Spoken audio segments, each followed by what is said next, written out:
আসসালামু আলাইকুম। যে যেখান থেকে আমার ভিডিওটি দেখছেন সবাইকে শুভ সকাল। আজ আমি একটি কথা সবাইয়ের উদ্দেশ্যে বলতে চাই, সেটা হলো আপনি আপনার মাকে কি উপহার দিলেন আর আপনার মা আপনাকে কি উপহার দিল, এই সম্পর্কে আমি কিছু কথা বলতে চাই। সেটা হলো আপনি এই পৃথিবীতে কিভাবে আসলেন। প্রথমে এটা ভালোভাবে আপনাকে জানতে হবে। একমাত্র মায়ের কারণেই আপনি এই পৃথিবীতে এসেছেন।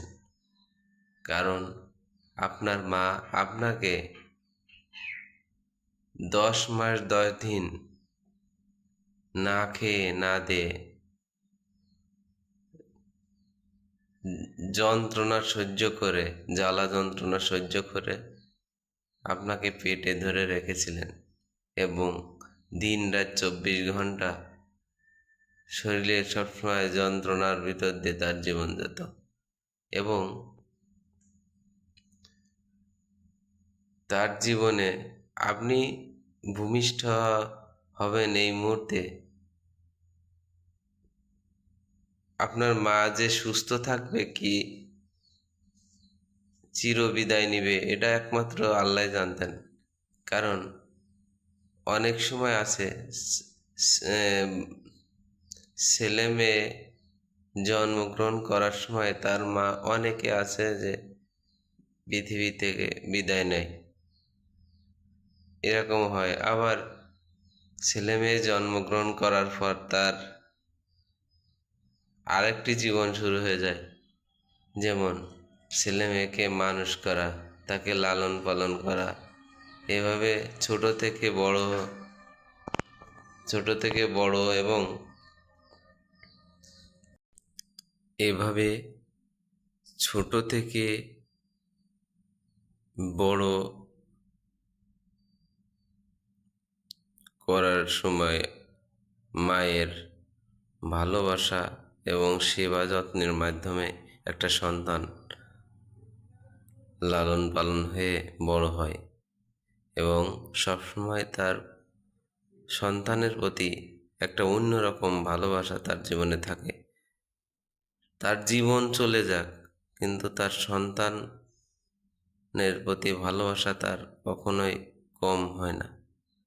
এজন্য আবার অনেকে পরবর্তীতে যখন সন্তান বড় হয়ে সংসারের দায় দায়িত্ব তার উপর পড়ে এবং মা তখন আস্তে আস্তে মায়ের বয়সের পরিবর্তন হয়, অর্থাৎ বয়স যখন বেশি হতে থাকে তখন ওই সন্তান মায়ের প্রতি যে অশুভ ব্যবহার করে, এগুলো খুবই দুঃখজনক। কারণ ওই সন্তান তখন তার মায়ের যখন চলার কোনো পথ থাকে না, তখন ওই সন্তানের সংসারে মা যেন একটা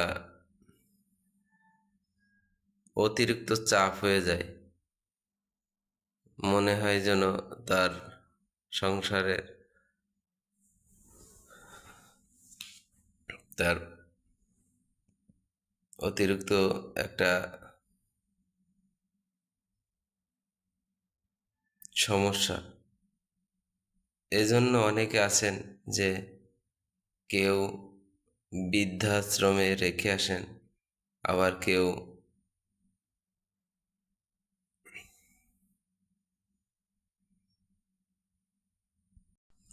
আবার কেউ কখনো মা অসুস্থ হয়ে ঘরের এক কোণে পড়ে থাকলে সেই ছেলে দেখাশোনা করে না, অথচ এভাবে মা দুঃখে দুঃখে জীবনের শেষ প্রান্তে চলে যায়। আবার অতিরিক্ত ভারী হয়ে যাওয়ার কারণে তাকে বৃদ্ধাশ্রমে রেখে আসে। এগুলো আপনারা কখনো করবেন না। কারণ আপনি কি জানেন যে মায়ের পায়ের নিচে সন্তানের বেহেশত, এটা যদি মনে রাখেন এবং মায়ের এই কার্যকলাপ যদি আপনার ভালো লেগে থাকে, তবে কখনোই আপনারা এ ধরনের অশুভ ব্যবহার মায়ের সাথে করবেন না। আবার অনেকে আছে যে মাকে অনেক নির্যাতন অর্থাৎ শারীরিক নির্যাতনও করে থাকে। এই শারীরিক নির্যাতনে অনেক সময় গায়ে হাত তোলে, অনেকে মেরে, অনেকে বিভিন্ন জায়গায় পাঠিয়ে দেয়, অন্যের বাড়িতে পাঠিয়ে দেয়। এই কাজগুলো করবেন না, কারণ আপনার মাই আপনার একমাত্র সম্বল, যা আপনার ভবিষ্যৎ অর্থাৎ